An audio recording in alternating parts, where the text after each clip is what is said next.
بسم اللہ الرحمن الرحیم۔ السلام علیکم ورحمۃ اللہ وبرکاتہ۔ امید ہے کہ آپ سب خیریت سے ہوں گے۔ پچھلے سبق میں ہم نے جو نماز کا ہمارا سبق ہے اس میں دعائے قنوت پڑھی تھی، تو آج اس کا دوسرا سبق ہے۔ انشاءاللہ امید ہے کہ آپ سب نے وہ یاد کر لی ہوگی۔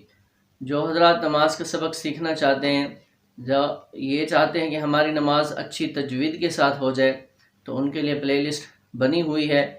اس ویڈیو کے اینڈ پر میں دے دیتا ہوں، تو وہاں پہ بھی اور ڈسکرپشن میں بھی اس کا لنک ہوگا، وہاں سے بھی آپ اس کو اوپن کر سکتے ہیں۔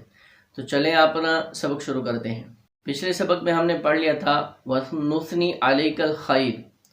آگے ہم پڑھیں گے وَنَشْكُرُكَ وَلَا نَكْفُرُكَ وَنَخْلَعُ وَنَتْرُكُ مَن يَفْجُرُكَ وَنَشْكُرُكَ وَلَا نَكْفُرُكَ وَنَخْلَعُ۔ تو یہاں پر یہ غلطی اکثر دیکھی گئی ہے، وَلَا نَشْكُرُكَ پڑھیں گے تو ہماری نماز ٹوٹ جائے گی۔ تو یہاں ہم نے پڑھنا ہے وَنَشْكُرُكَ وَلَا نَكْفُرُكَ وَنَخْلَعُ وَنَتْرُكُ مَن يَفْجُرُكَ۔ ٹھیک ہے، اس کو اچھے طریقے سے یاد کر لیں۔ وَنَشْكُرُكَ وَلَا نَكْفُرُكَ وَنَخْلَعُ وَنَتْرُكُ مَن يَفْجُرُكَ۔ یہاں تک اس کو یاد کریں۔ انشاءاللہ آپ اس میں محنت کریں گے تو انشاءاللہ آپ کو یاد ہو جائے گی۔ دعاؤں میں یاد رکھیں۔ السلام علیکم ورحمۃ اللہ وبرکاتہ۔